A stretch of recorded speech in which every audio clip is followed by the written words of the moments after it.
Então, em vez da gente ficar imobilizado nessa, né, impotência, a gente fala, não, como a gente pode se juntar coletivamente, né, para fazer uma pressão política para mudar as coisas, né? Ninguém tá conversando, o que é fazer design no contexto brasileiro, um país periférico, latino-americano, tal, que tipo de cliente, por que nosso mercado não é amadurecido, ou qual o nosso contexto econômico, que crise econômica a gente está passando. Está começando mais um podcast Fala Colega, mais um episódio do podcast. Hoje com o querido Rafael Bessa. Já vamos chegar nele.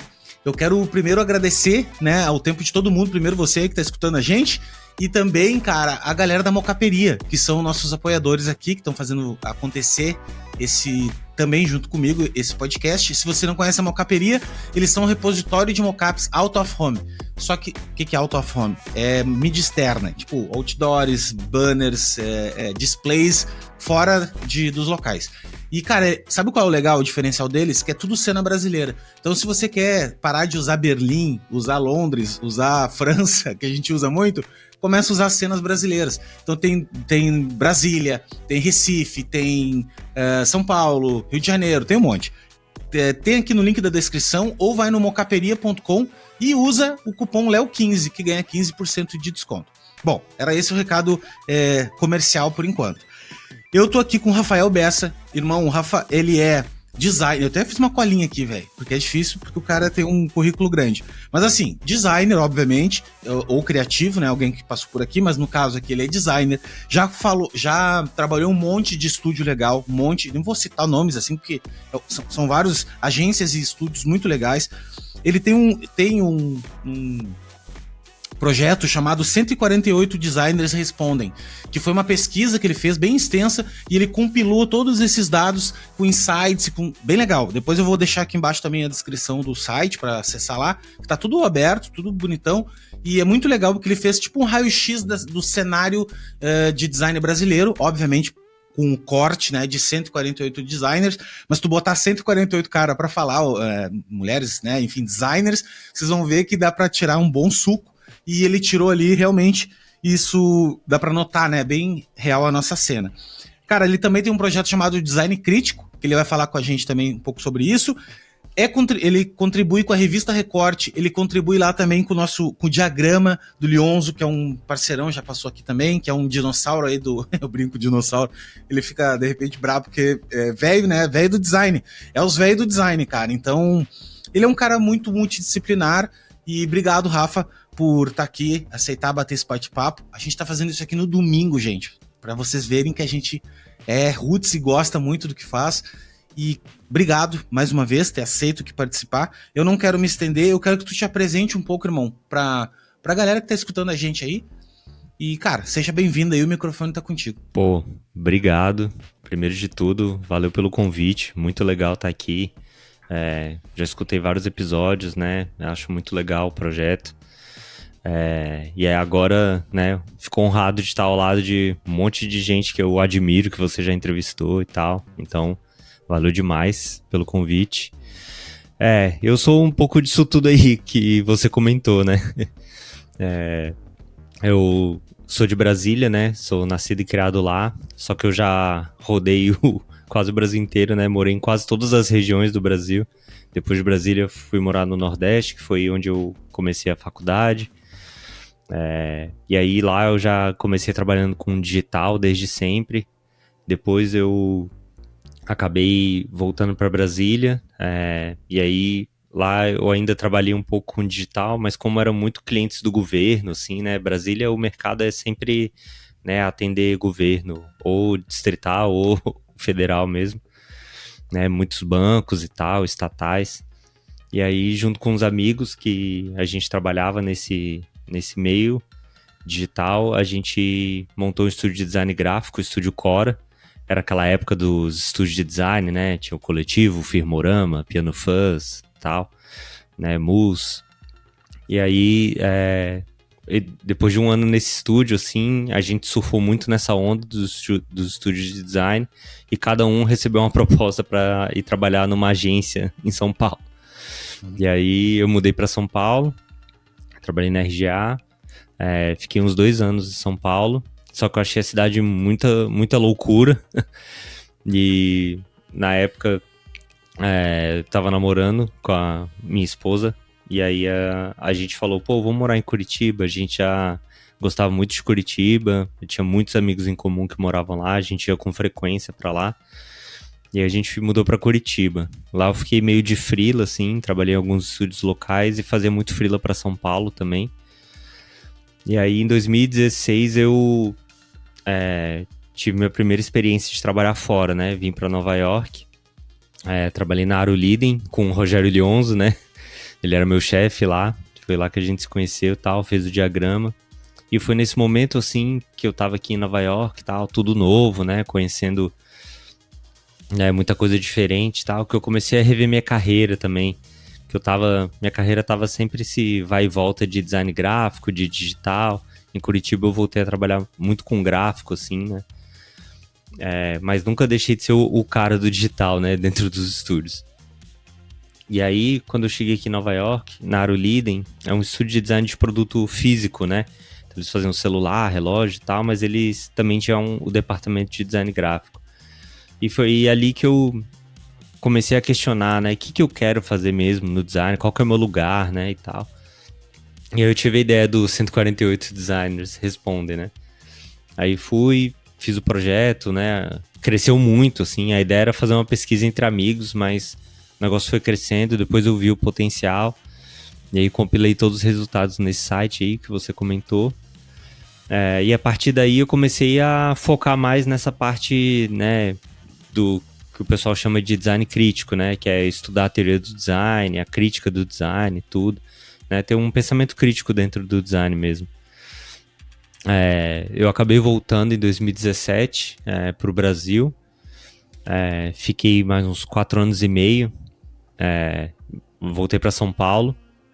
Aí, né, para variar, trabalhei ainda com digital de novo, né? Trabalhei na Working Co, que é um estúdio de design de produto, né?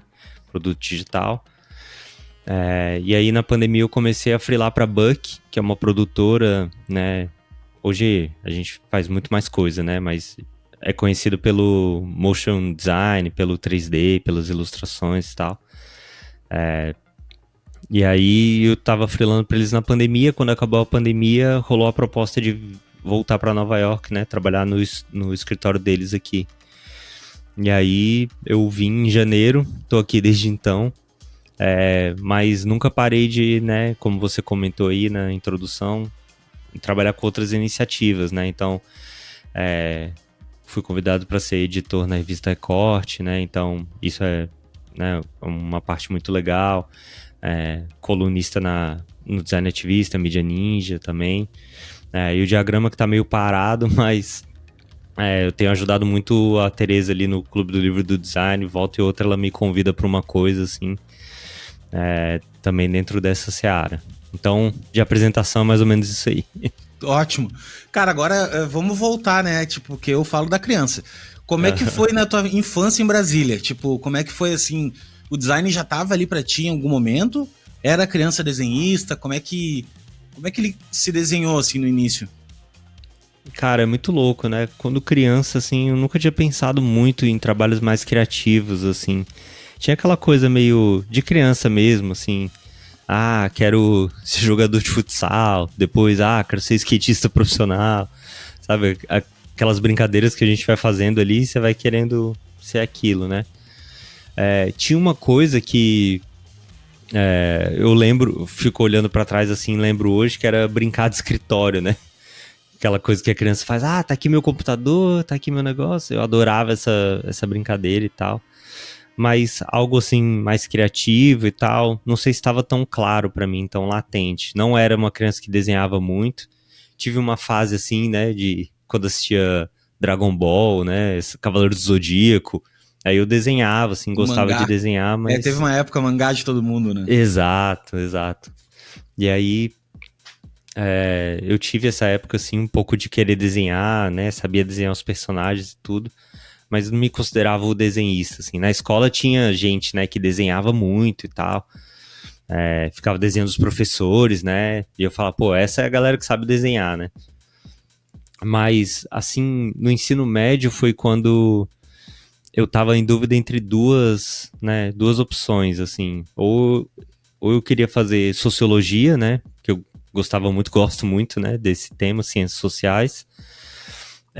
Mas quando eu ganhei um computador, né? Na verdade, minha família comprou um computador meio tarde, assim. Eu já era, né?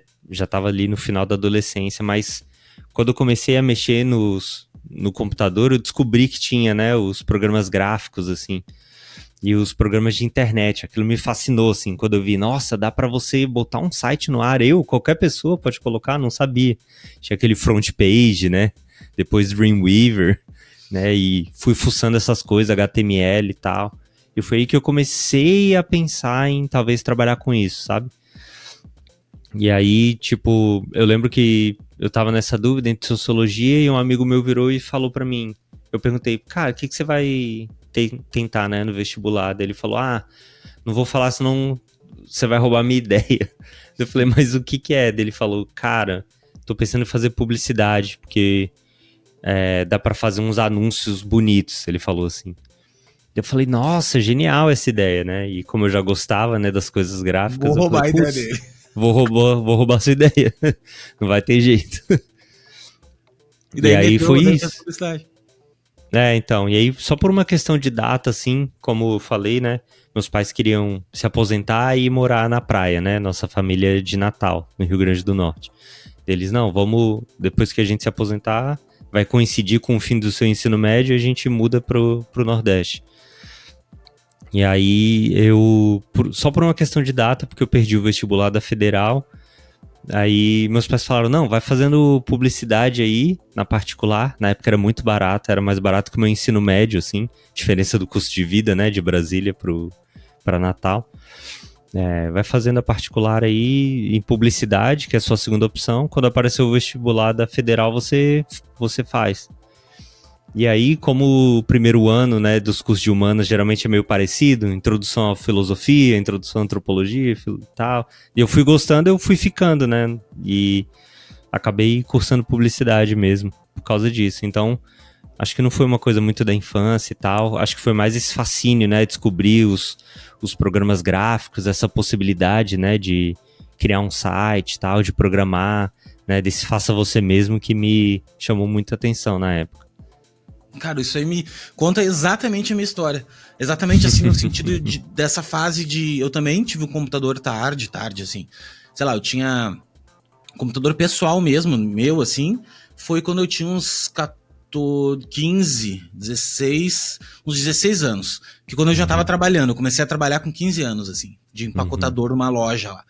E eu me lembro que o primeiro salário, assim, eu já cheguei pra minha mãe. Mãe, vamos comprar um computador. Vamos rachar aí porque era caro, cara. Eu me lembro que era um computador, um 486. Não, 486 não, era um K62500. Nossa, era o melhor computador que tinha, velho. E era a mesma coisa, assim, quando eu fui... Mas antes disso, tinha um amigo que tinha já um computador. E nós ia na casa dele, ele fazia as coisas e tal. Mas era muito incipiente, assim, cara. Era muito... E agora, fazendo me lembrar, eu lembro que na escola, no laboratório de informática que a minha escola tinha, municipal, assim, tinha um programa em COBOL, que era chamado TAT, que nada mais era do que um triângulo na tela, que tu colocava assim, PF 100, então era pra frente 100, e ele andava 100 pixels pra cima. Aí PD tal, daí ele girava, então tu conseguia desenhar as paradas, assim. Inclusive nós botava PD 1 milhão, PF, e tipo... Só pra ver, né? Cara, e daí nesse lance, teve uma vez uma competição, pena que isso faz muito tempo, cara, e a gente não tinha registro, mas tinha uma competição que era pra fazer um mapa do Brasil. E eu e um colega meu ganhamos, cara, a competição. Nossa. E, cara, parecia no jornal, velho. Foi assim... Que isso. Irado, velho. Foi irado, né? Que meu pai recortou o jornal. E olha só que loucura, né, cara? Isso muito tempo atrás. Aí quando... Não tinha nem internet, assim. Nem existia internet. Aí quando veio esse lance do computador pessoal, que a gente comprou o computador, mesma situação. Quando eu liguei o computador e eu descobri que tinha um Photoshop e tinha um amigo meu que manjava, ele já trabalhava num provedor de internet. e ele sabia já fazer uns efeitos de fogo no Photoshop, de gelo. E, cara, ele me ensinava aquilo, eu pensei, não, é isso aqui. Aí eu descobri também exatamente o front page, e eu descobri que não, só um pouquinho, cara, então quer dizer que se eu botar isso aqui, eu hospedar isso aqui num lugar, que daí, isso aqui eu posso acessar, isso, daí qualquer um podia acessar. Cara, eu ficava dia e noite fazendo site, inclusive eu tive um site de música eletrônica, eu sempre fui muito ligado à música eletrônica, assim, eu sempre gostei muito. E eu tinha um site de música eletrônica, que eu botei sozinho, eu e daí depois um amigo entrou, assim, que a gente sustentava o site de notícia, tudo em HTML. Então, assim, se a gente quisesse... a notícia 100, a notícia 101, eu pegava o HTML, o arquivo HTML do 100 e trocava, né? Só que assim, cara, se a gente trocasse o header, por exemplo, sei lá, a cor do fundo, velho, eu achei que trocar a cor do fundo em todas as páginas, né? Páginas, exato. Cada HTML. É tudo HTML, não tinha nenhum CSS, não tinha PHP, não tinha porra nenhuma. Não tinha classe nenhuma. Enfim, mas foi ali que... E daí quando eu descobri, cara, que dava pra fazer os slices no Photoshop e cortar as imagens, velho. Os sites demoravam um ano pra abrir, mas assim, ó, eu conseguia fazer muita coisa legal.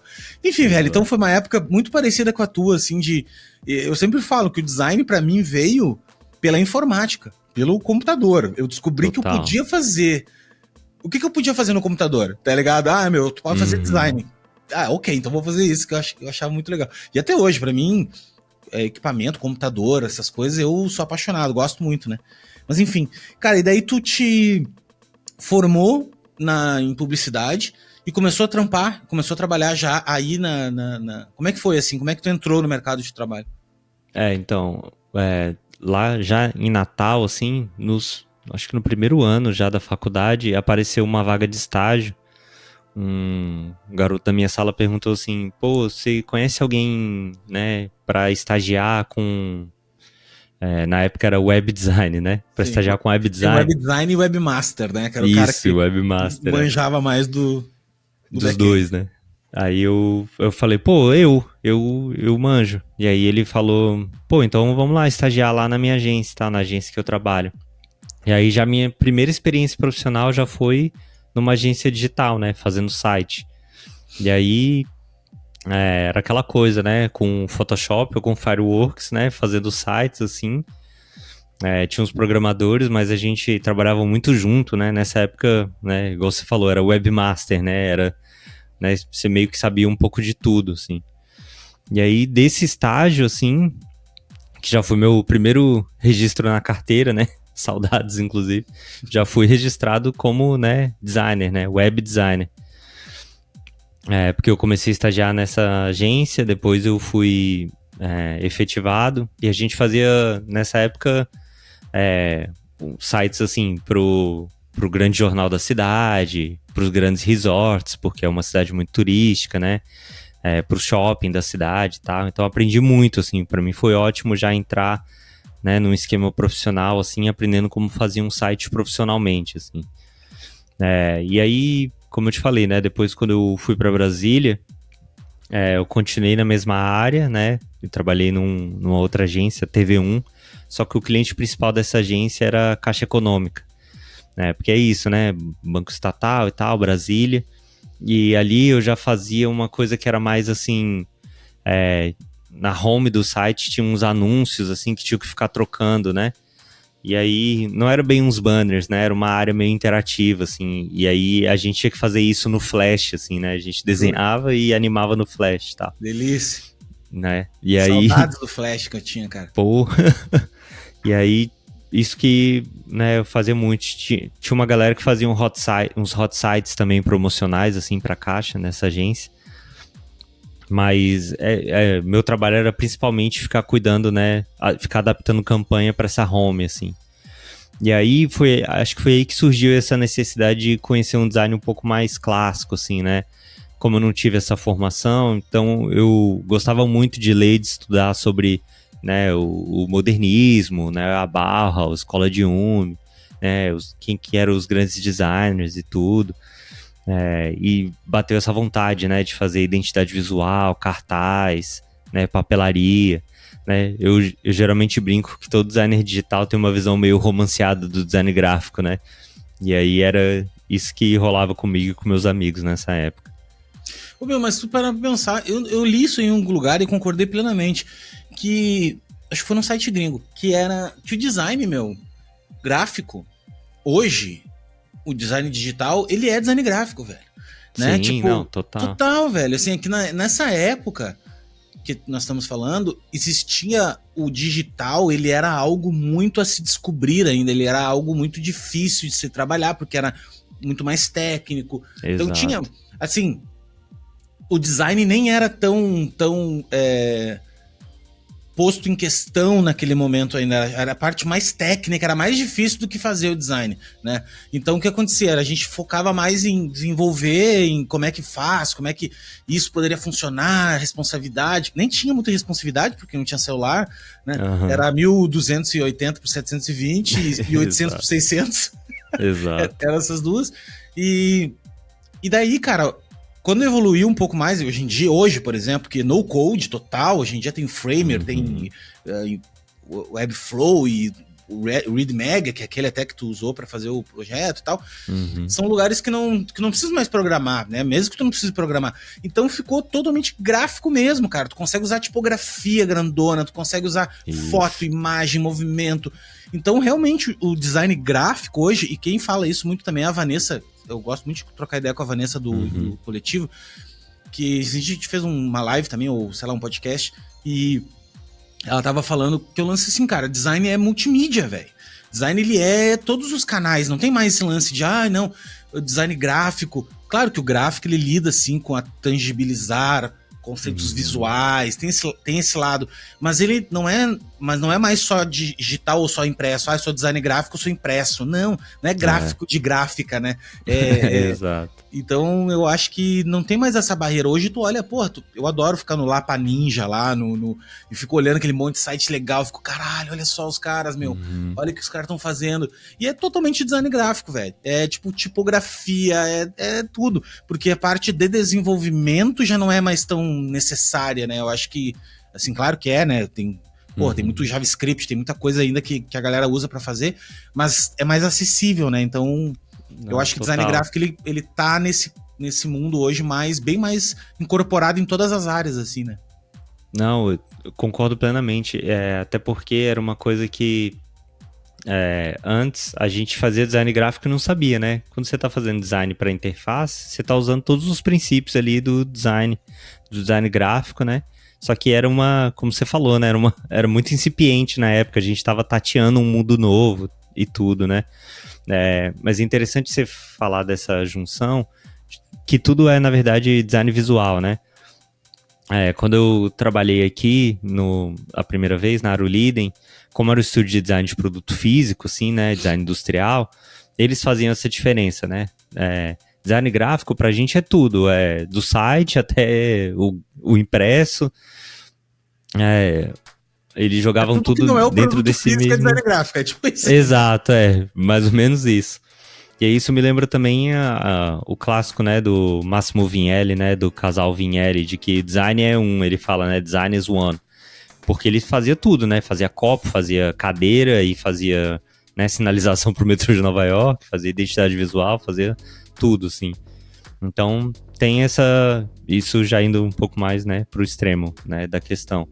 Mas eu acho que hoje também tem uma questão, como você falou, né, de meio, né, de mídia.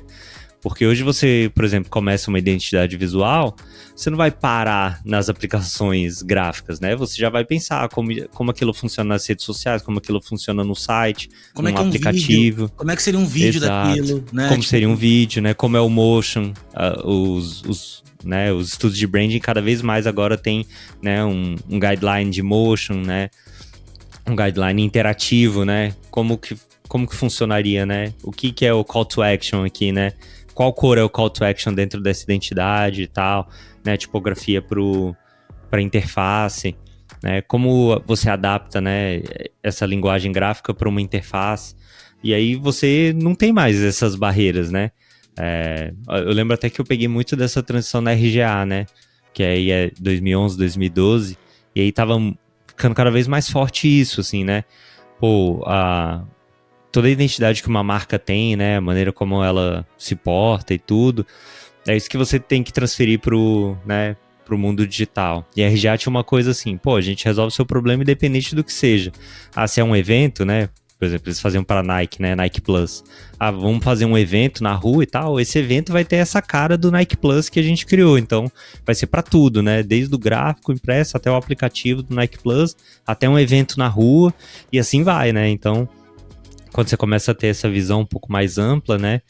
Você entende que hoje não tem... É praticamente impossível você criar essas barreiras, assim. Acho que é uma questão muito mais mercadológica, assim, dos estúdios do que a realidade de fato, né, das marcas. É o Wherever Hot Shop, né? Já dizia a Cubo, né? A A Cubo Cubo fez muito isso. O Martini, cara, consegui falar com ele aqui, ele passou aqui nessa primeiro episódio E como é louco, né? Assim, porque era uma visão que ele tinha aqui, trouxe pro Brasil, porque eu acho que isso já existia também muito fora, que é essa entrega. E, cara, eu vou te falar, hoje eu sou um designer, eu trabalho com criação, eu gosto de falar criação, assim, né, porque design mesmo, assim, clássico, eu fui conhecer há muito pouco tempo, de verdade, assim, o design clássico, porque eu sempre fui esse cara metidão a mexer e fui fazendo, e curioso, então eu precisava, cara, como é que edita um vídeo? Pô, comecei a aprender, até hoje, cara, Blender. Cara, agora entrei na cachaça do Blender. Velho, o Blender é incrível, velho.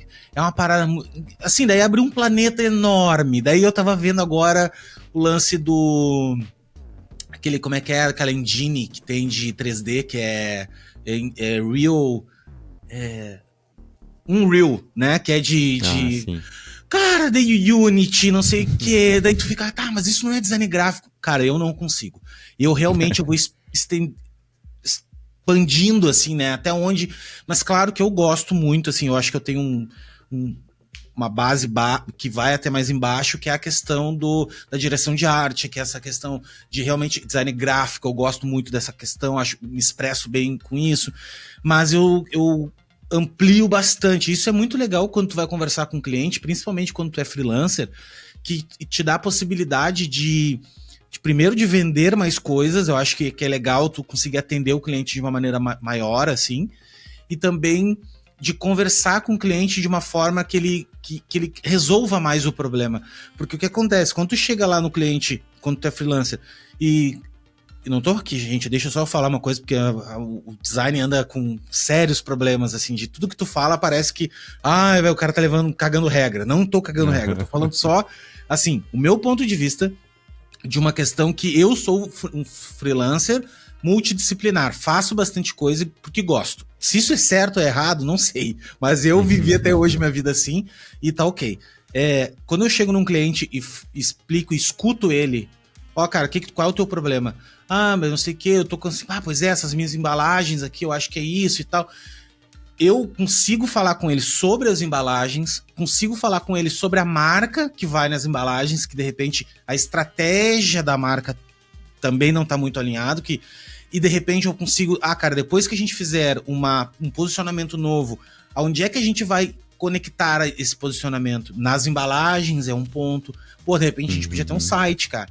É legal, um site, um vídeo, enfim.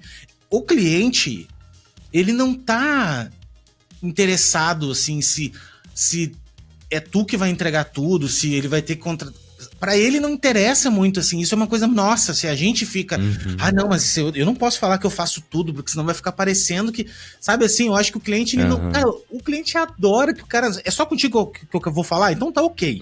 Melhor ainda, né? Ele ama isso, porque ele não entende porra nenhuma daquilo ali, a maioria deles, né? Inclusive, eu acho legal o que tu disse na tua pesquisa ali, que muitos designers, não sei a porcentagem, mas da falta de maturidade, não é o nome maturidade, mas a falta de maturidade de percepção de design, assim, né? De entender design. E realmente, os clientes, a grande maioria deles, eles estão focados em planilha, velho, em fazer 500 outras coisas no negócio, né?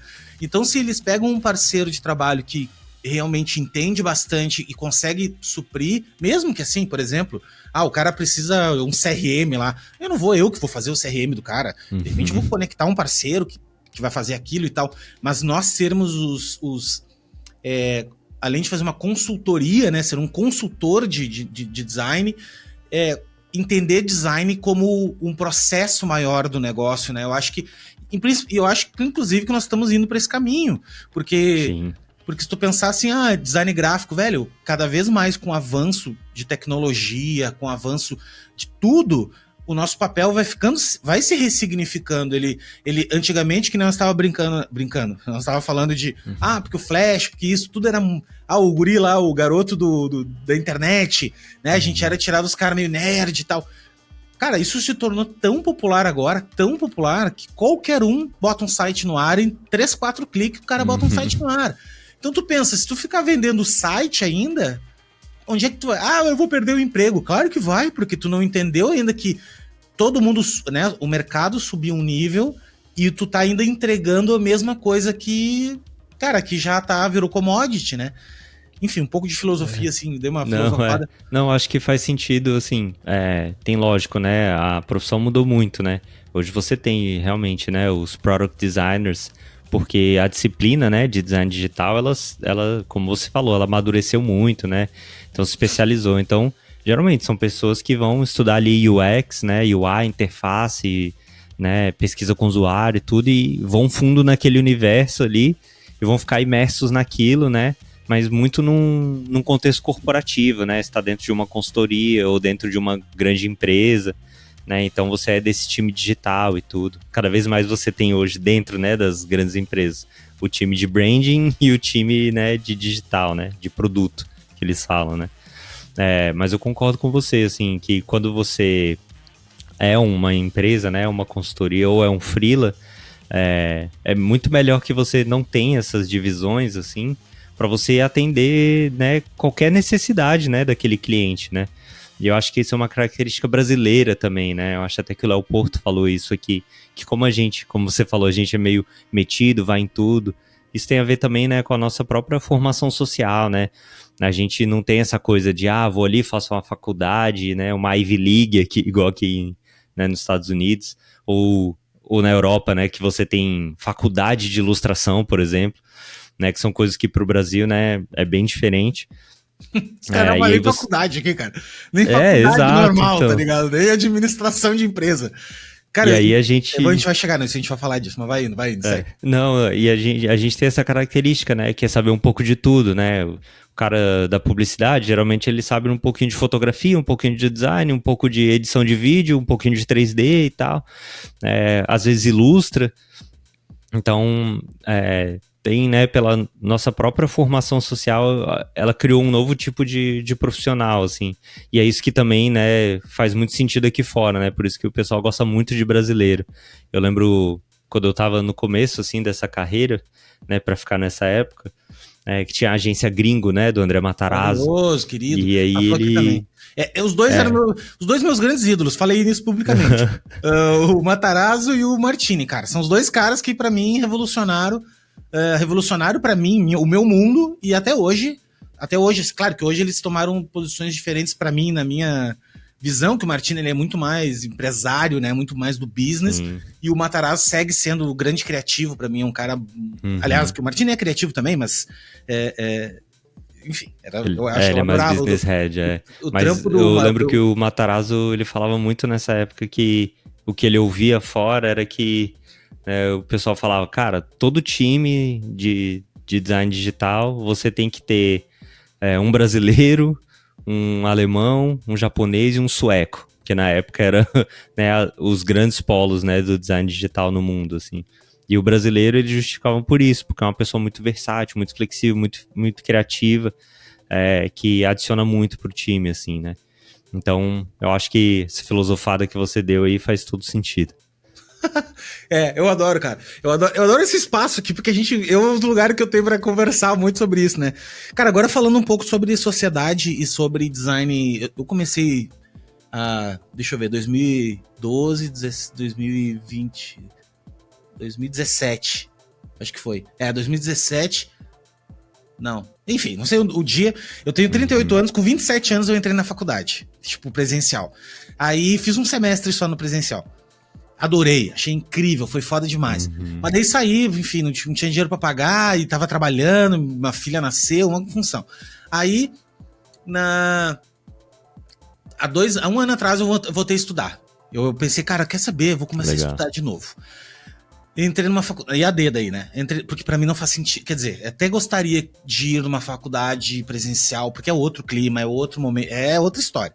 Só que a vida não dá mais, assim, a vida realmente ela chegou a um ponto que hoje em dia não tem como fazer. Aí eu tô fazendo EAD, tô fazendo EAD de publicidade e EAD de design, duas. E é muito legal. Porque, assim, são tudo parecido e é muito legal. Porque as cadeiras... Puta, eu faço 2 cadeiras, às vezes, das mesmas coisas, né? Que vai indo, vai indo, vai indo. Por que eu tô contando isso, assim? Porque eu comecei, cara, eu cheguei, eu acho que um pouco mais velho, eu comecei a gostar muito de design. Mas muito, não, no ponto, não só de design...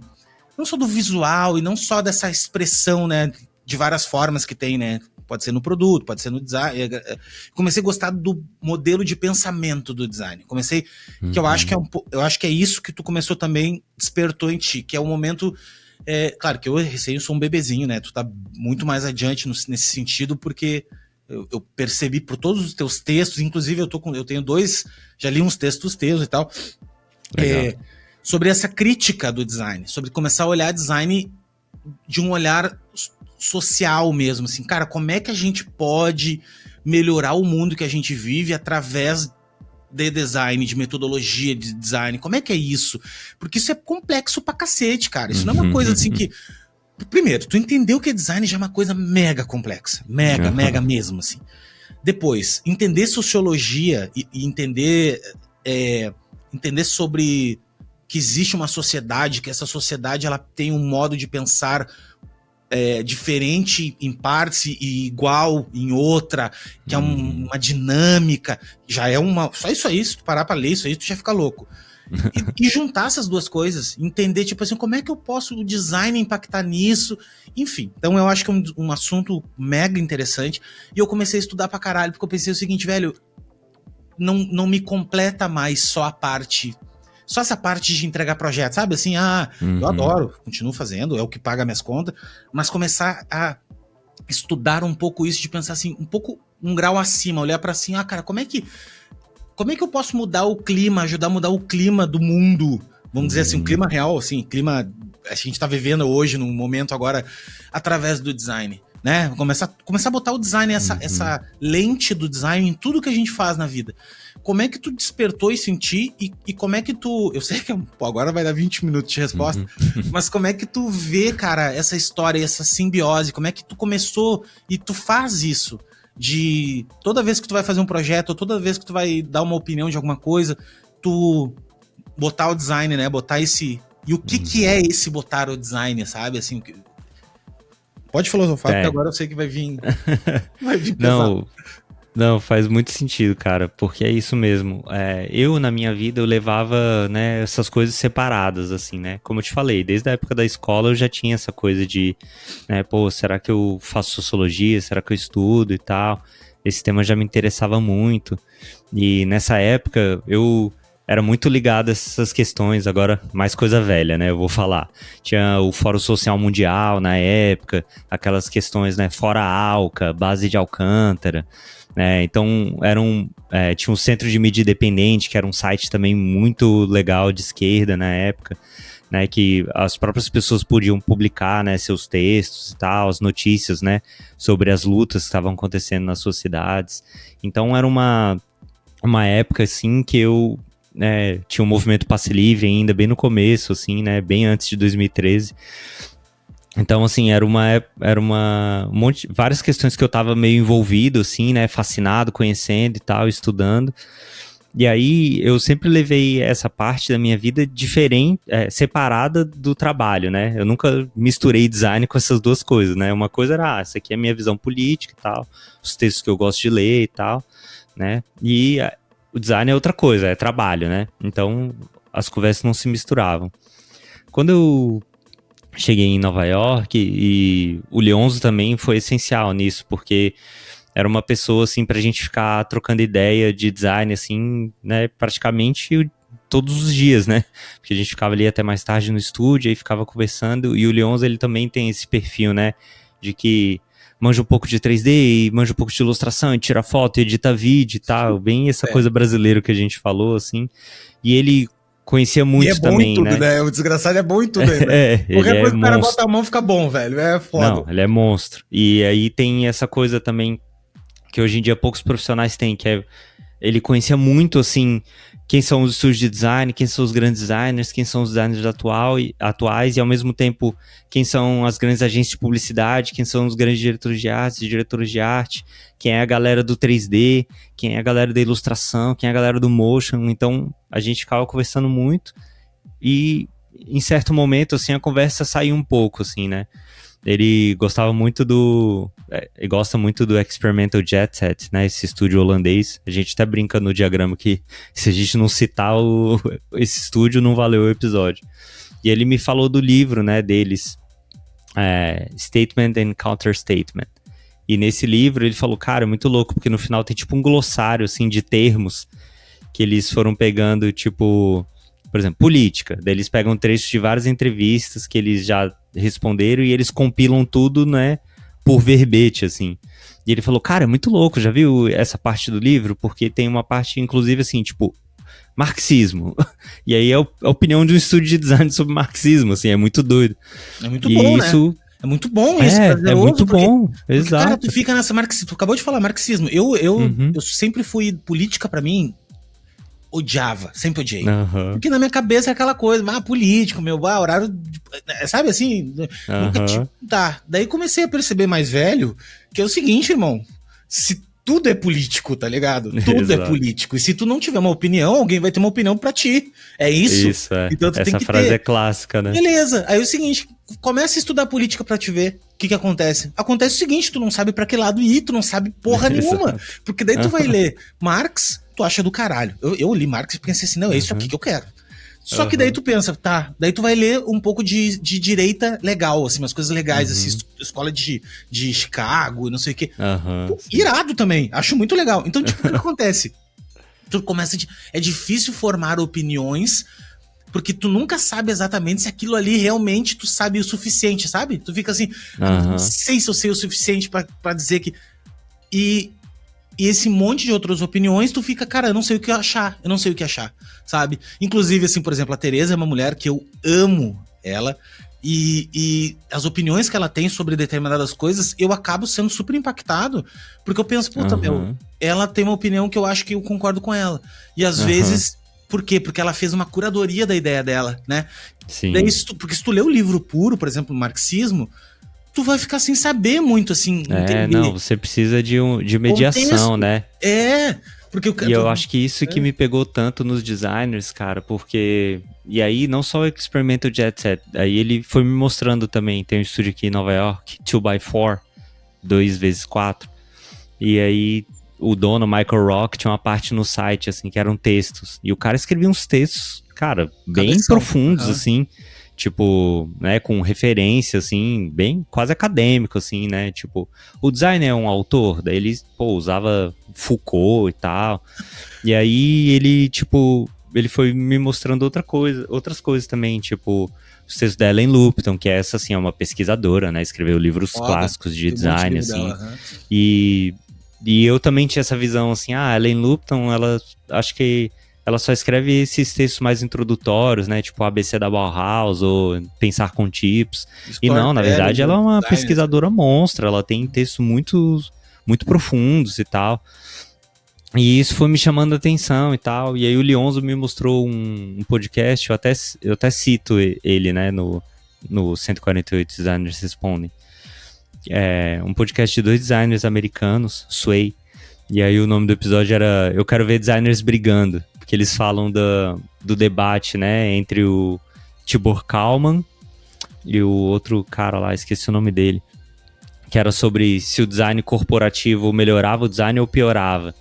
E aí no podcast esses designers estavam falando, eu sinto falta desses debates, né? Hoje em dia o design é sempre essa discussão mais mercadológica, igual a gente falou, né? A gente adota ou não adota o design thinking? O design tem que ser estratégico ou não?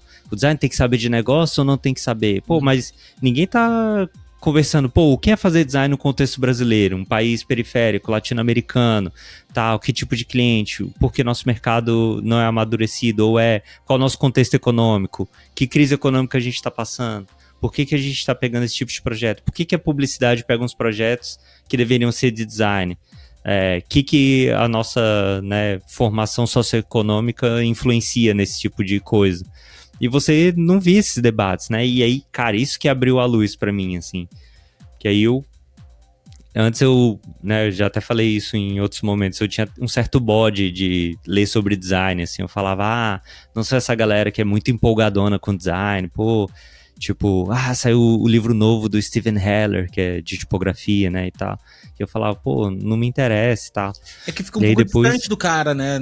Exato, E aí, quando eu comecei a colocar em contexto, é isso que você falou, ficou mais próximo, né, daí eu falei, pô, agora eu quero saber, né, o que é a teoria do design, o que a galera tava tentando fazer na Bauhaus. Pô, tem várias gestões na Bauhaus, uma inclusive era mais socialista, então, tipo, isso foi me despertando para estudar, para ler mais e tudo, e foi bem nessa época que eu fiz a pesquisa, assim, porque eu queria saber dos designers o que eles sentiam também, né, se era aquela coisa, né, será que eu tô maluco, né, será que as outras pessoas têm essas mesmas frustrações ou não? E foi aí que eu tive a ideia de fazer a pesquisa. Que é animal. Inclusive eu vou parar, vou ler, tem que ler direitinho ela, porque é um livro, né? E tu não fez um livro disso, cara? Não, depois eu fiquei pensando, né? O projeto, ele tinha muito potencial. Porque, na verdade, eu me empolguei, né? Sendo bem sincero. Sim, porque, a parada de um formulário virou um isso, site, né? Sim. A parada foi tipo assim, cara, são 5 perguntas, né? Então, a princípio, simples. Eu pensei, pô, como são poucas perguntas, eu vou colocar todos os resultados. Vou colocar ali, né, os números, né, de cada resposta. Mas as pessoas que mandaram resposta textual, eu vou colocar também para dar uma crescida no projeto. E aí depois, no final, eu falei, vou só escrever um textinho de conclusão e tal. E, cara, esse textinho de conclusão virou 3 sessões gigantes. E eu falei, e vou compilar uns materiais pra, né, a galera ler sobre isso. E essa compilação de materiais, cara, eu tive que um momento desistir, porque assim, ela é infinita, né? Sim. Que aí tem essa seção, né, que são textos, livros e vídeos ali. E aí eu, cara, fui colocando muita coisa, fui achando que quanto mais eu procurava uma coisa, eu achava outra. E aí, é isso que você falou, dava um livro, né? Mas minha ideia era só ser, assim, um pontapé inicial. E que hoje eu acho que, assim, o projeto até ficou obsoleto porque tem muito ambiente de discussão no design, né? Como a gente falou, tem o Clube do Livro do Design, tem a revista Record. Desculpa. Nada. Tem a revista Record, tem o Design Ativista. Então, assim, e outros projetos, né? O Designers Negros do Brasil, do Wagner, onde estão nossas referências negras no design, da Rom Porfírio, o Design Gráfica, né, que é um podcast também só sobre designers mulheres. Então, assim, acho que a discussão andou bastante, sabe? Mas é um projeto, assim, que eu gosto muito. Ainda volto lá, às vezes, eu mesmo, para buscar umas referências. Claro. Cara, e agora falando, assim, sobre mercado, né, como é que tu viu o mercado fora daqui? Por exemplo, tu mora nos Estados Unidos hoje, e como é que é o mercado aí em comparação ao Brasil, olhando por esse cenário social e tudo mais, e qual é a diferença que tu vê, cara? Porque hoje a gente tá exposto a um cenário global, a gente o cara tá no Behance ali, daqui a pouco vem ali um cara e te contrata para trabalhar para fora do país, né? Assim, projeto freelancer e tal. Ou até contratado, tem muita gente aqui que... E isso dificulta um pouco, não, mas isso confunde um pouco ainda mais esse mix de tem momentos que eu trabalho pro Brasil, tem momentos que eu trabalho pra fora. Como é que fica isso, cara? Porque se já é difícil tu saber pra um cenário, imagina pra um cenário global. Mas eu acho que isso, agora acabei de falar uma pergunta, mas é meio retórica. Porque eu acho que esse é o drama da globalização mesmo, né?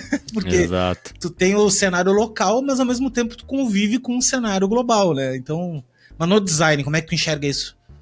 Então, realmente, acho que depois da pandemia deu uma bagunçada, né, também, porque agora tem muito isso do trabalho remoto e tal.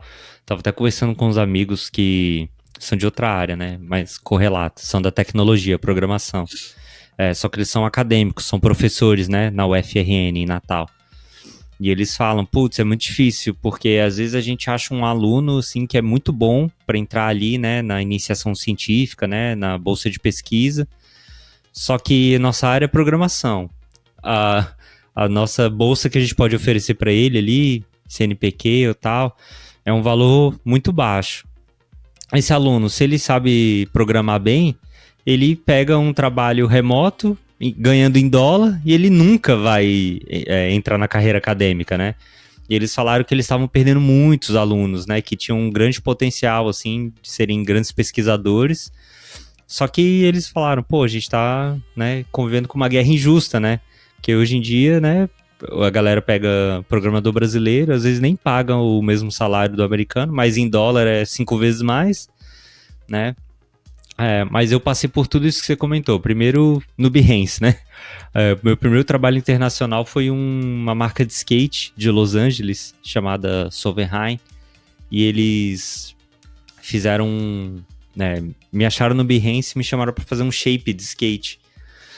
E aí, eu lembro que na época eles pagaram super pouco, assim, mas na minha cabeça eu tinha, pô, mas é uma marca de skate de fora, meu primeiro trabalho de fora e tal.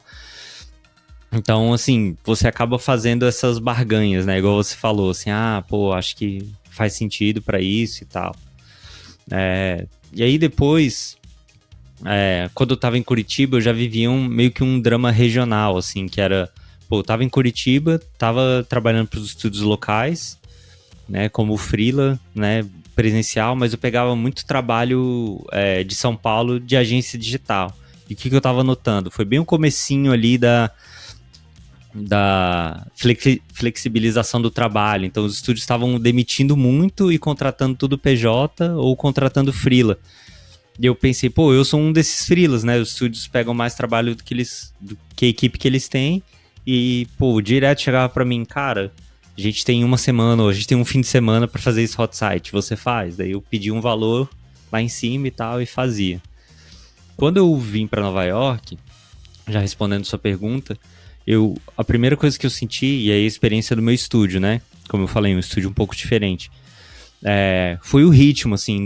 Na primeira semana, a gente tinha uma identidade visual de um restaurante para fazer e tal, e aí eu falei, pô, já vamos começar a desenhar, então. Daí o Leôncio falou, não, primeira entrega é só moodboard de caminhos. Vamos pensar 3 direções, criar 3 moodboards e apresentar para o cliente. Daí eu falei, nossa, no Brasil a gente já faz... Já pisou no pé do freio já, né, cara? Pô, Não, o cara no Brasil já é abrindo... moodboard, já vai desenhando aqui uns rascunhos. Eu vou trabalhando já online já, tá ligado? O cara já vai fazendo e implementando. Então, e aí, tipo, isso pra mim foi a primeira coisa que chamou a atenção, que é o planejamento, né? Às vezes vem com muito mais antecedência, né? No Brasil você tem essa coisa, assim, né, de tudo para a última hora e tal, porque foi a maneira como a gente se acostumou a trabalhar com poucos recursos, né, com pouco prazo.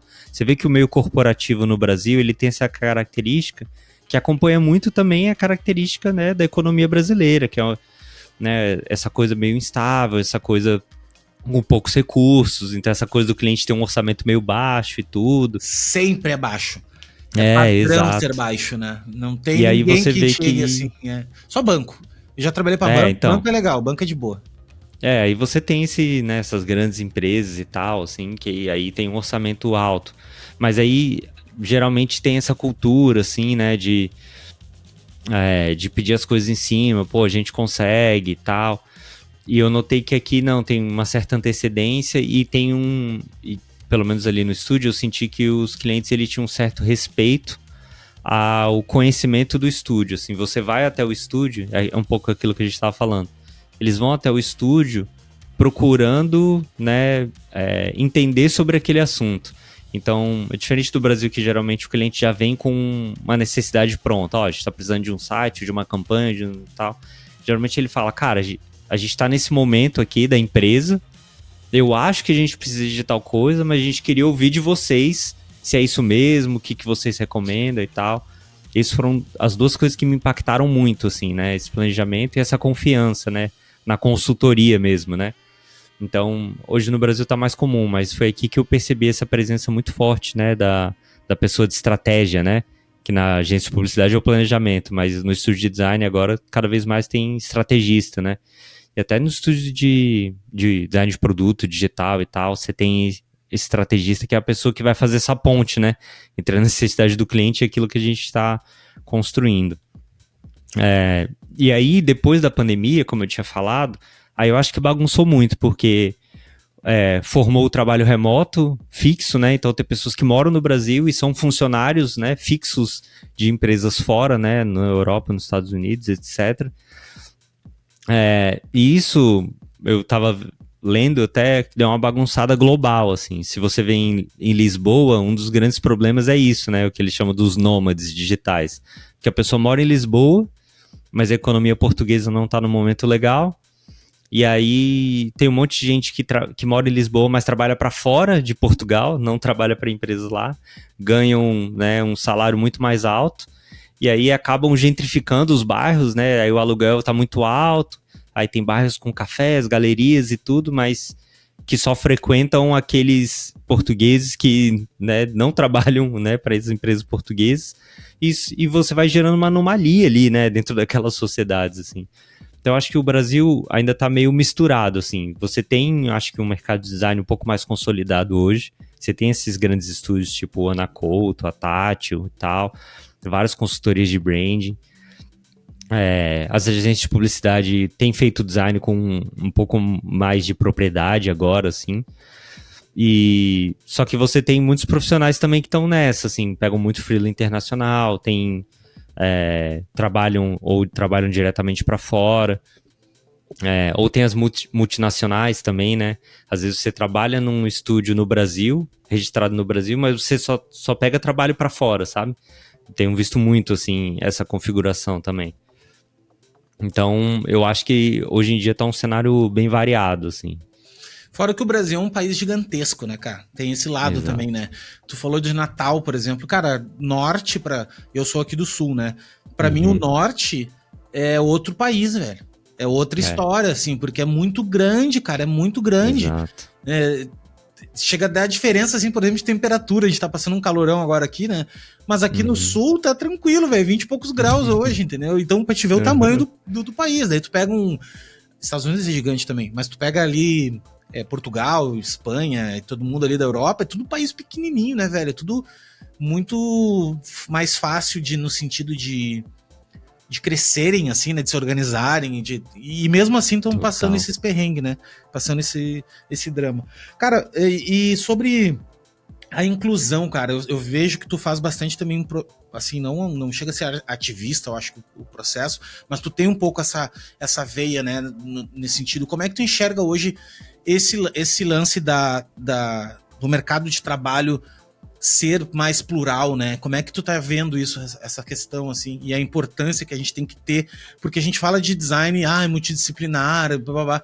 Só que, mano, não é, né? Se tu parar pra pensar, ele é muito, o design, ele é muito elitista ainda, né? Ele é muito, tipo, pra te começar a desenvolver design hoje, tu tem que ter um computador bom, tu tem que ter acesso à internet, tu tem que ter, que parece ridículo, porém, aqui no Brasil, principalmente, cara, tem gente que não tem água encanada em casa. Então tu para pra pensar assim, não, porque o Brasil, não. Gente, o Brasil é terceiro mundo mesmo, assim, valendo. A gente tá numa bolha, muito bolha, assim, de, que nós aqui, e o teu Instagram e tal. Mas não, cara, tem muita gente, eu sei de verdade, porque eu tenho alunos, tem gente que eu conheço, que vai pra lan house trabalhar, velho, porque não tem grana, né? Então, assim, como é que tu vê isso e como é que a gente pode mudar isso? E mudar sim, né? Eu sei que é difícil, mas caminhar para esse lado. E também tem uma outra coisa que eu gosto de falar, porque eu gosto muito, cara, não só de me ajudar e tentar fazer alguma coisa para mudar isso. Só que eu sinto, às vezes, que eu tô falando de uma posição muito privilegiada, sabe? Numa posição assim, o cara é branco, hétero, tem classe média, tipo, é fácil falar, né? Assim, parece que eu vou tomar a voz, sabe? Assim, tipo, o cara tá tomando voz de uma coisa que não é dele. Tá, mas só um pouquinho, cara. Como é que eu vou ajudar se eu não tomar voz desse troço, entendeu, velho? Aí eu fico pensando às vezes também assim, tá, mas cara, então eu não vou fazer nada. Então eu vou ficar esperando, entendeu? Tipo, então tá, cara. Como é que tu vê isso, cara? Olhando, né, com o teu ponto de vista. Então, assim, essa pergunta é muito boa porque ela vem justamente na esteira dessa mudança, assim, né, de pensamento que eu acabei passando no design. Como eu falei, eu nunca misturava as duas coisas, né? Mas Então, eu já era bem politizado, assim, né, fora do design e tudo. E aí, quando eu comecei a pensar o design, né, como uma profissão, né, dentro de uma sociedade, né, que tem política, que tem economia e tal, né, a gente está num modo de produção capitalista, né, então, né, qual a função do design dentro desse modo de produção, né, porque quando, né, se a gente for pegar a Bauhaus ali, o design tinha uma outra visão, ou até se a gente for considerar outras coisas de design, inclusive tem um Instagram muito bom de duas professoras de Curitiba, o Teoria do Design, e elas postam umas pesquisas e tudo lá, e aí elas postaram inclusive, né, várias coisas, né, artesanais que a gente poderia considerar design, né, então ela fala dos cestos, né, indígenas, né, que são peças de design, ou a nossa própria forma de embalar a pamonha, né, que ali é uma embalagem, né, natural ali, sustentável e tudo. Então são formas ali, né, não canônicas do design, né, por assim dizer.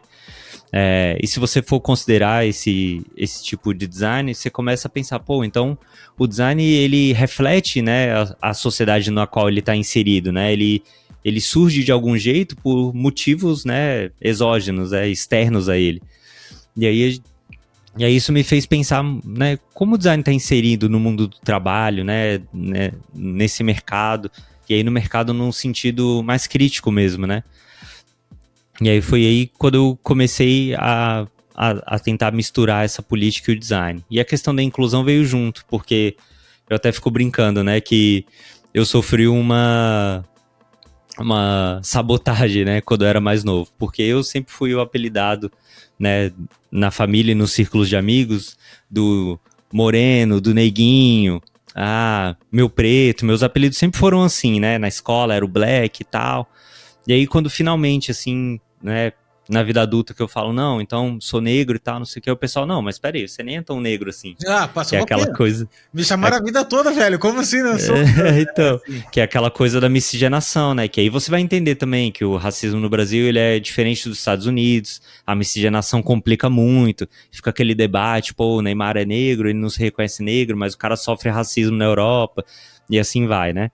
E aí, também coincidindo de uns tempos pra cá, principalmente depois do George Floyd ali, né, daquela questão, começou a se debater muito mais, né, sobre diversidade e inclusão dentro do design, não só na questão racial, né, mas também na questão LGBTQ, na questão da presença feminina e tal, e nas posições de poder.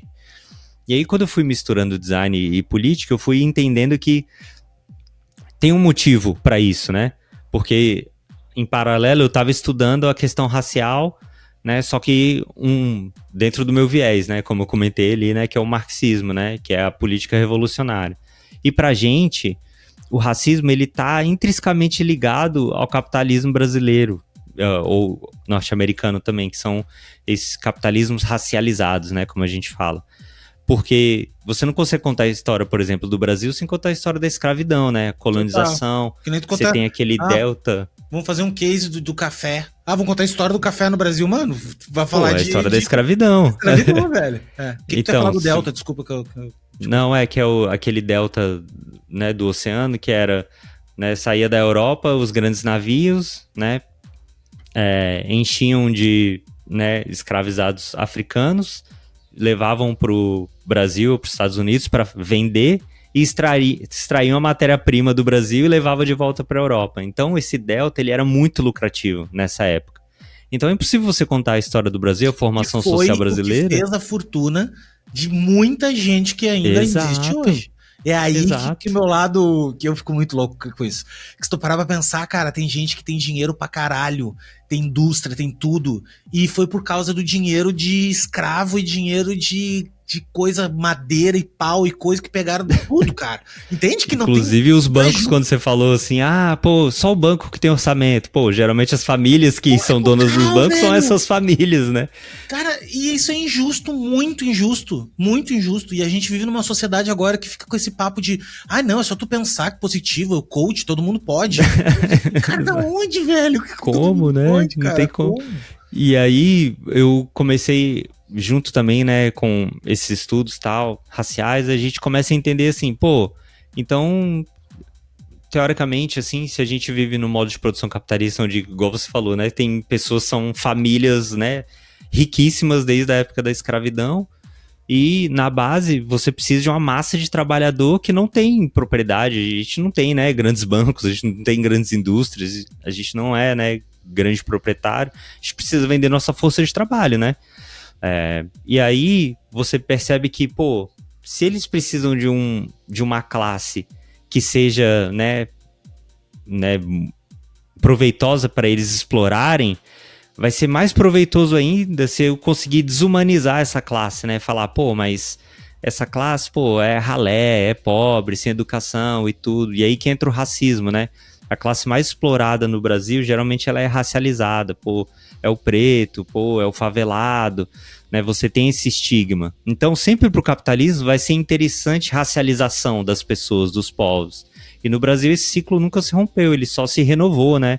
Ele vai mudando, né, de aspectos.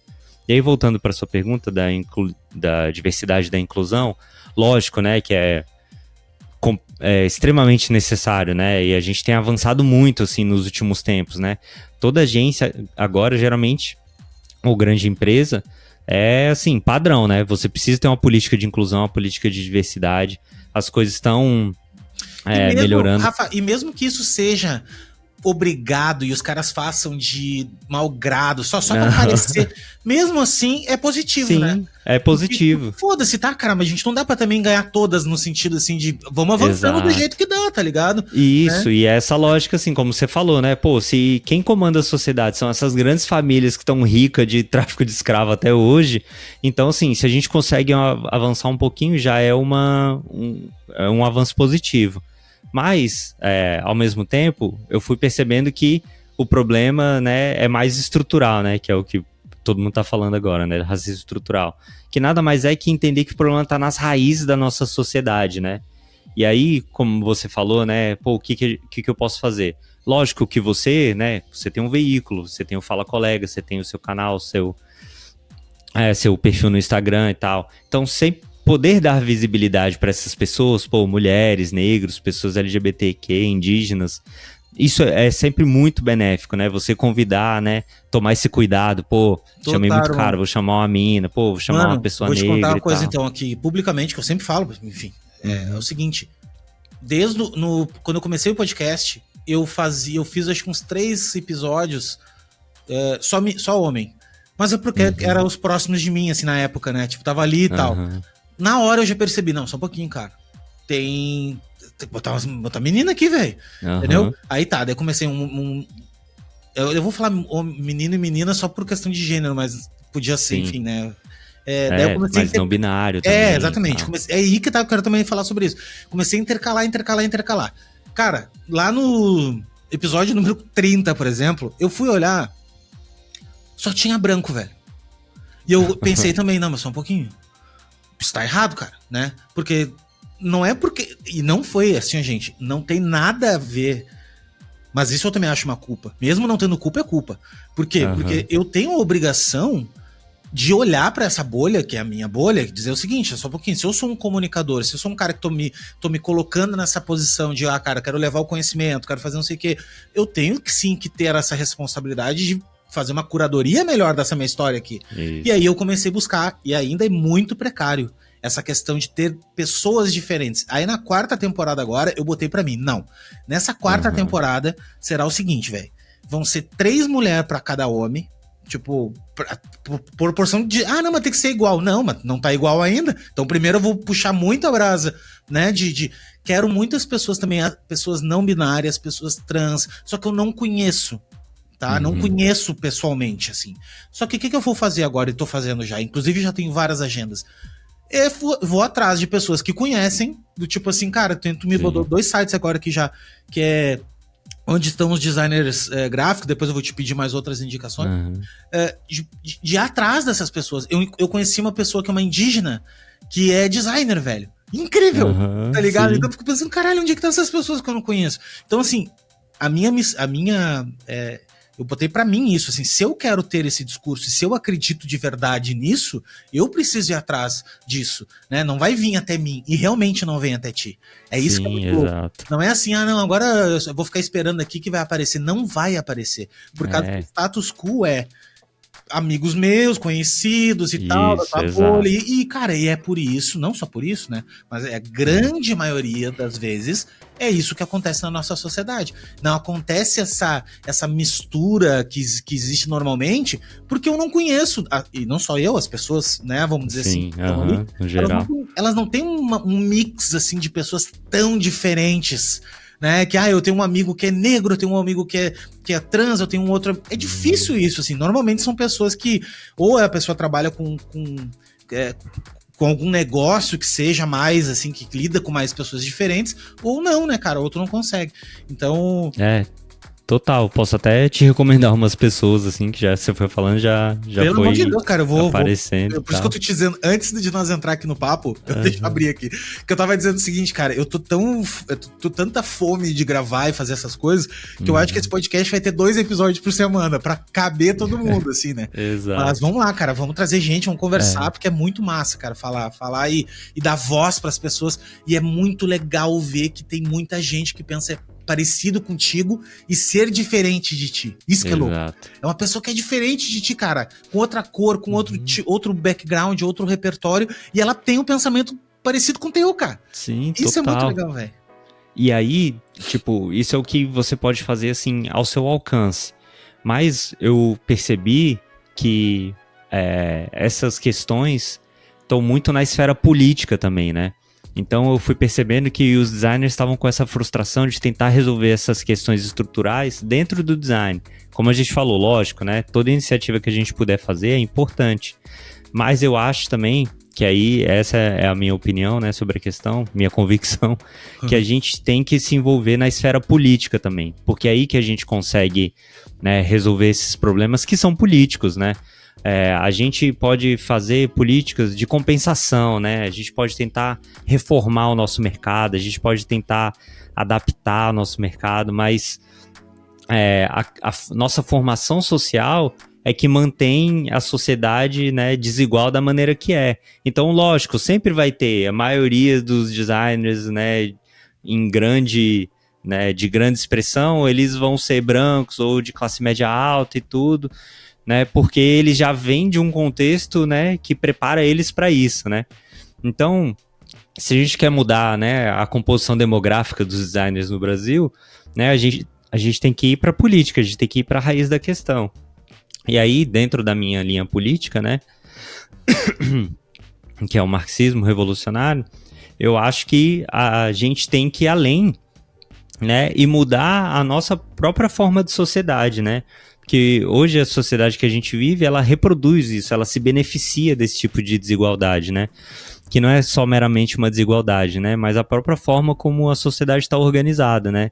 Onde, né, uma pequena minoria, né, é muito poderosa e vive, né, de piorar a vida da grande maioria, né? E usa a desumanização, né, do racismo, da misoginia, né, da homofobia para isso. Então, hoje eu não vejo muito, porque também tem essa diferença, né? A gente no movimento negro tem esse pessoal do movimento negro que a gente chama, que é um pouco mais liberal, que é muito focado nas políticas de identidade, que a gente considera que tem muito, fica muito focada nessa questão, né, da linguagem, do lugar de fala e tudo, mas a gente entende que a gente precisa atacar a raiz dessas questões, que é a exploração econômica, que é, né, a opressão contra as religiões de matriz africana, que é, por exemplo, o encarceramento em massa, a seletividade penal, a flexibilização do trabalho, né? Tudo isso é um desdobramento do racismo. Até a reforma da Previdência, se você para pensar, né? Pô, você tá aumentando a carga tributária sobre a maioria dos pobres, que é a maioria negra. Então, quando você fala de uma reforma da Previdência que vai beneficiar os ricos, que já pagam pouco imposto no Brasil, né? A tributação no Brasil, ela é um fato que ela é muito regressiva, ela não é progressiva, né? Quem tem mais paga menos, né? E quem tem menos paga mais. E esses menos que pagam mais são, né, em maioria, os negros. Então, quando você está falando de reforma tributária num país racializado como o Brasil, você está falando de racismo. E no design não é diferente. Se você está falando de inclusão e diversidade no design no Brasil, você vai ter que falar de política. Não tem como fugir disso. E eu acho que, né, o que eu tenho feito no design ultimamente é isso, né? É tentar trazer um pouco mais dessa perspectiva, assim, de que a gente precisa, lógico, mudar o design, mas a gente precisa ir além do design também. E eu até brinco, né, que a gente está precisando muito de designers, né, de comunicadores, né, nas organizações políticas, né? Então, quanto mais a gente se envolver em outras organizações, não precisa ser revolucionário igual a minha, né? Mas você pode, né, procurar uma organização que tenha mais ou menos o seu pensamento e tudo, né? Tem, né, um leque aí gigante e, né, você se envolver, né, ajudar e entrar nessa esfera política que é muito benéfica. E quando você olha a história do design, também é intrínseco, né? A gente olha a história do design de protesto ou das organizações políticas, pô, tem um material riquíssimo, né? Todo mundo sempre compartilha, né? A estética dos Panteras Negras que o Emory Douglas fez, ou os cartazes de maio de 68, mas também tem os movimentos de libertação africano, que também tem uma estética, né, muito própria, né? O ateliê de gráfica popular do México também, eu fui no Museu da Ditadura, na chilena, pô, você vê os materiais dos movimentos de resistência à ditadura, pô, aquilo é uma memória gráfica riquíssima, assim. Então a gente já tem essa tradição, a gente só precisa resgatar e fomentar cada vez mais. E tu falou a parada de... Eu também concordo contigo no negócio do governo, cara. Que ontem mesmo eu tava falando com a minha esposa que é o seguinte, negócio do clima, né? Pô, mudança climática fudida. Eu acho que a gente vai entrar agora... Realmente, todo mundo tá nem aí. Não, tudo bem, calor. Não, velho. As pessoas estão morrendo de calor e vai piorar muito ainda. Só que daí eu fico pensando assim, cara, como é que a gente pode nós mudarmos essa história? Então, por exemplo, tudo bem, eu posso reciclar meu lixo, posso andar menos de carro.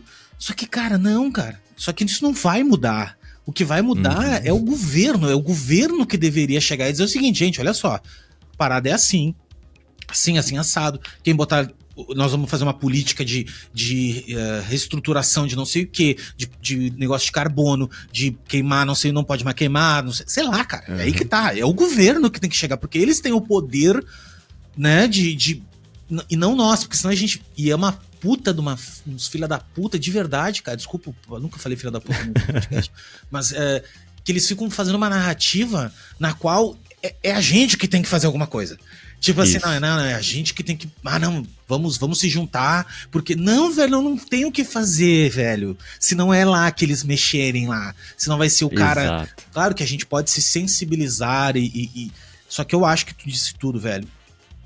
Começar a botar designers lá. Começar a fazer o seguinte, velho, quem é que aqui poderia representar mais a gente lá? Entendeu? E começar a fomentar realmente esse pensamento crítico, político, dentro do cerne da história, que é Brasília mesmo, cara. Existe um deputado que é designer? Não, velho. Entendeu? Já existiu, acho que foi a Luiz Magalhães, né? Que foi... Acho que foi ele. Ele foi ministro, né? Ministro, exatamente. Mas olha aí. Quer dizer, ele foi presidente do IFAM, né? Aí tu pensa, cara, nunca mais aconteceu, né? E, enfim, eu acho que é difícil. Mas você citou uma coisa que é muito importante, cara, que acho que era até a base da minha fala, e eu não disse com essas palavras, que a gente não pode individualizar questões que são estruturais, né? Exato. E o que acontece é isso, né? A todo tempo a gente é ensinado que a culpa é individual. Pô, você devia estar fazendo alguma coisa. Pô, se cada um fizer sua parte, a gente muda. Isso. E não, né? A gente tá até vendo os memes aí, né? Tipo, eu tomo um banho curto para economizar água, enquanto o agronegócio gasta toneladas, né? O gado toma 50 toneladas de água por dia, tá ligado? Exato. Coitado dos bichos ainda, que eu não sou vegano, mas assim, no momento que me disser, no momento que... daí tu vai começar, mas por que tu não é vegano ainda, se tu já tem então, porque isso não é uma questão individual, entendeu? Não é individual, por isso que velho. A gente tem que isso. Pô, então vamos lutar por políticas públicas, vamos lutar por reforma agrária, por exemplo, que é a questão do campo, né? A questão do MST, que hoje em dia tá cada vez mais comum, né? Antes era aquilo, né? Não, grupo terrorista. Hoje tá ficando cada vez mais palatável porque a gente vai entendendo, pô, a gente precisa de uma agroecologia, a gente precisa de agrofloresta, de uma nova forma de se relacionar com a terra, com o campo, né, de uma maneira que não gere, né, todo esse prejuízo ambiental que a gente está vivendo, assim, uma nova forma de mineração, e é isso que a gente falou, isso passa pela política, né, passa pelos movimentos sociais, passa pela política institucional, como você falou, né, ter alguém lá em Brasília e tal, mas também passa por a gente se organizar, né, pô, ter uma associação de designers para pensar, por exemplo, condição de trabalho. Pô, por que tem essa coisa de virar à noite, de trabalhar até de madrugada, de não pagar hora extra, né? Então, acho que tá tudo relacionado, assim, tem um campo muito amplo pra gente atuar, assim, e a gente precisa ir cada vez mais pra esse lado. Sim, começar a se organizar, né, cara? Começar...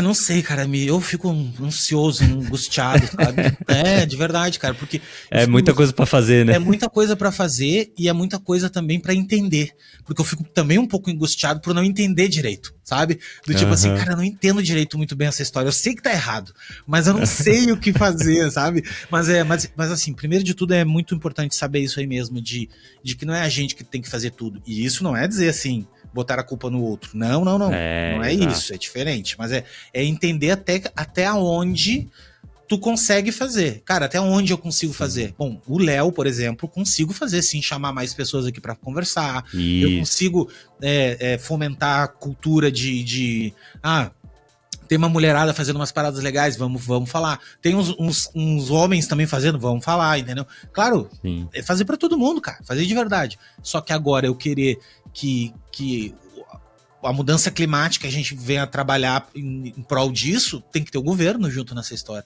E aí a gente vai pro buraco muito mais embaixo, porque daí começa aquele esquema de corrupção, começa de não sei o quê. Velho, daí é infinito, né? Mas só que se a gente ficar paralisado nisso, também nunca acontece nada, né? Então, acho que assim, o resumo é assim, a gente precisa de... Não são soluções individuais, mas soluções coletivas. Então, em vez da gente ficar imobilizado nessa impotência, a gente fala, não, como a gente pode se juntar coletivamente, né, para fazer uma pressão política para mudar as coisas, né?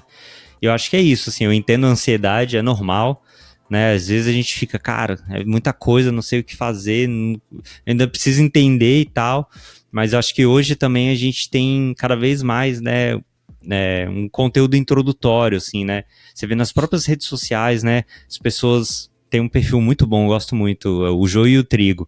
Ele faz esse trabalho didático também, né, de explicar sobre a questão da alimentação, né, da soberania alimentar, do agronegócio, né, da produção de alimentos no geral, e ela vai, e esse perfil vai explicando, né, como funcionam essas questões de uma maneira muito didática e tudo. E tem os próprios comunicadores políticos, né, você tem agora cada vez mais vários perfis, assim, né, de pessoas que fazem esse trabalho de explicar conceitos básicos, assim, né? Por exemplo, o que é seletividade penal? A pessoa vai lá e explica e tal, né? Pô, por que estão acontecendo as mudanças climáticas? Por que é culpa do capitalismo, né? Do modo de produção capitalista? Aí você vai aprendendo e ali aos poucos você vai... Aí tem o terraplanista que aparece no meio, que daí diz que... Então...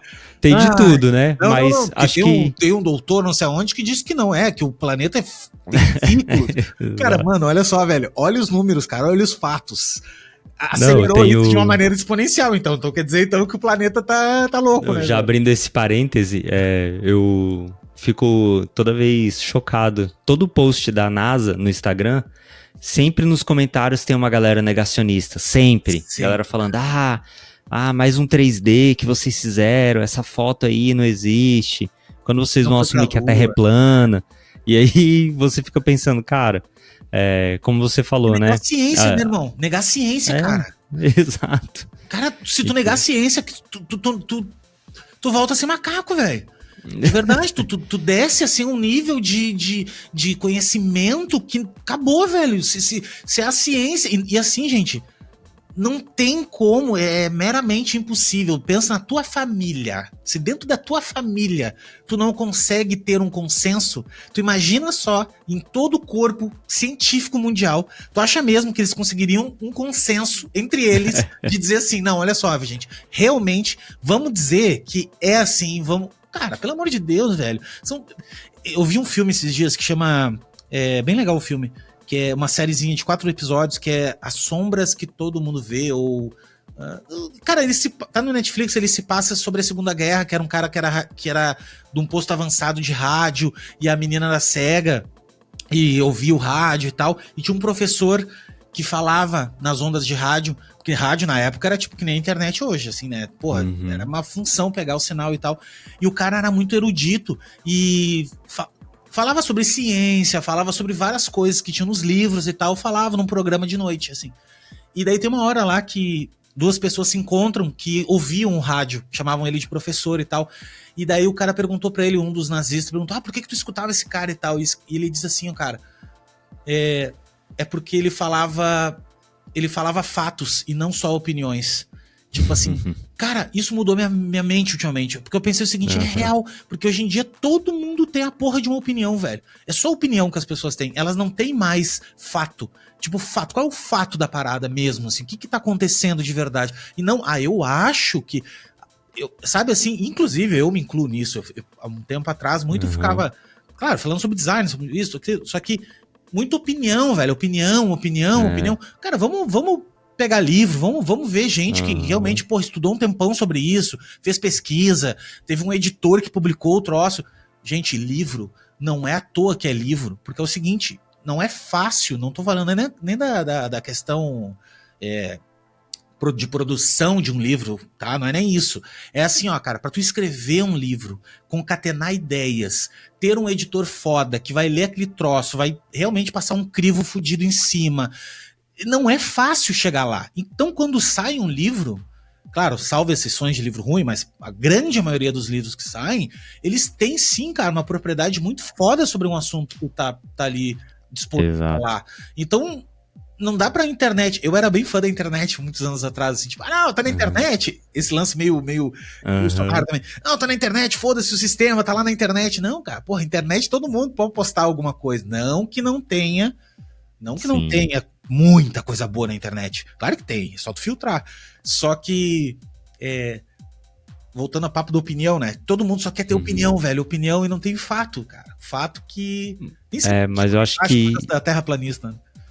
Mas eu acho que isso tá ligado àquilo que a gente tava falando de novo, né? Das soluções individuais, que é desse individualismo, né? A cultura que a gente tá vivendo agora, que até os estudiosos chamam de pós-modernidade, né?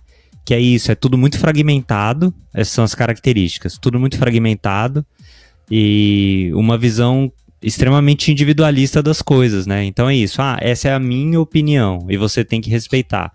Sendo que muitas vezes a gente tem, como você falou, né, diversos respaldos, diversos consensos, né? A ciência, ela se forma, né, de outra maneira. A gente também não pode ficar também muito cientificista, né?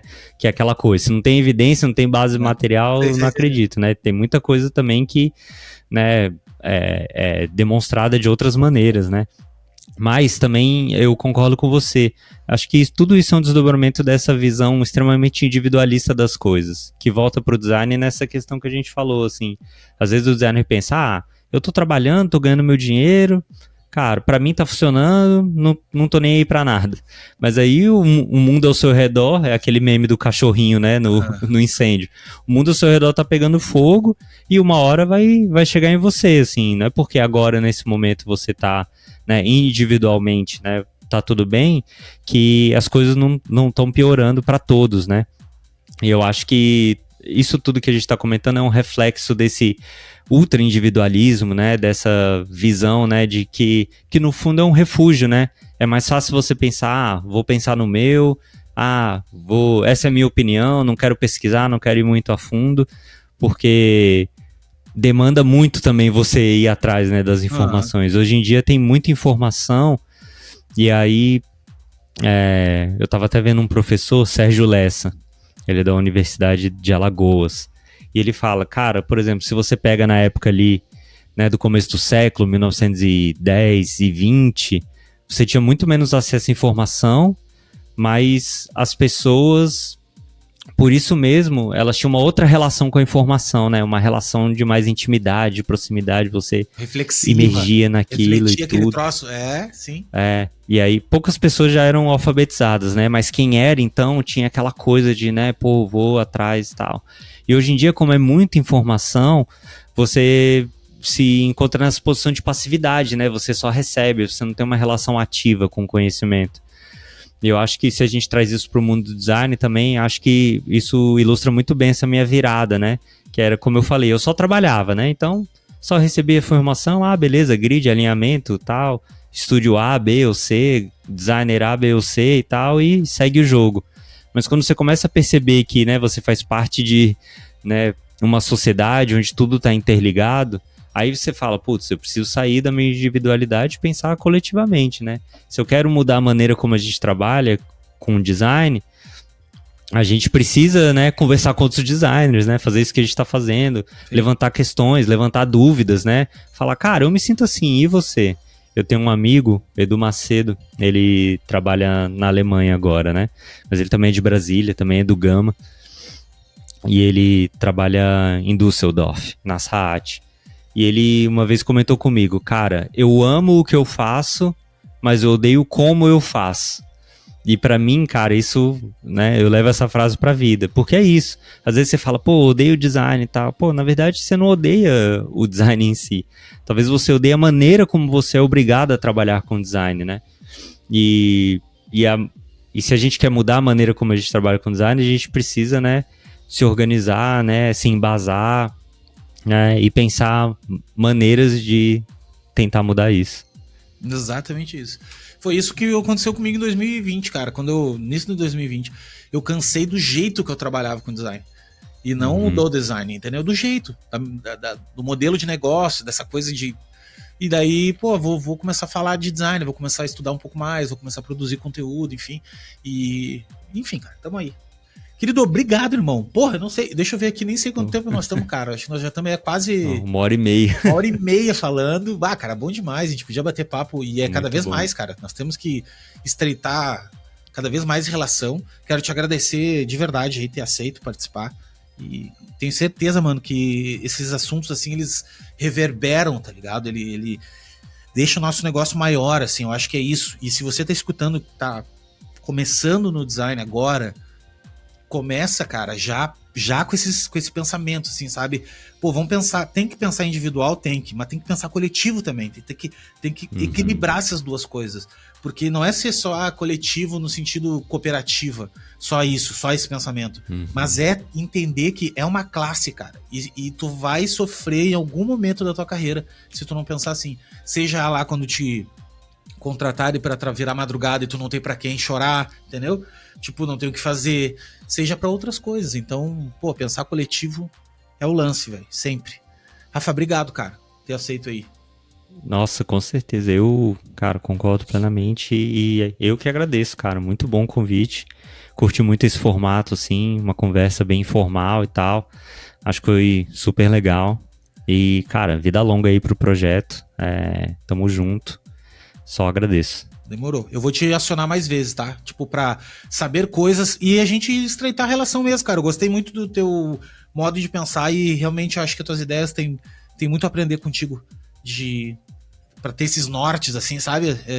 Eu sou muito, cara, não sou muito politizado e quero cada vez ser mais, sabe? Procurar buscar conhecimento, né? Então, é bom contar com pessoas que já estão mais à frente aí no caminho.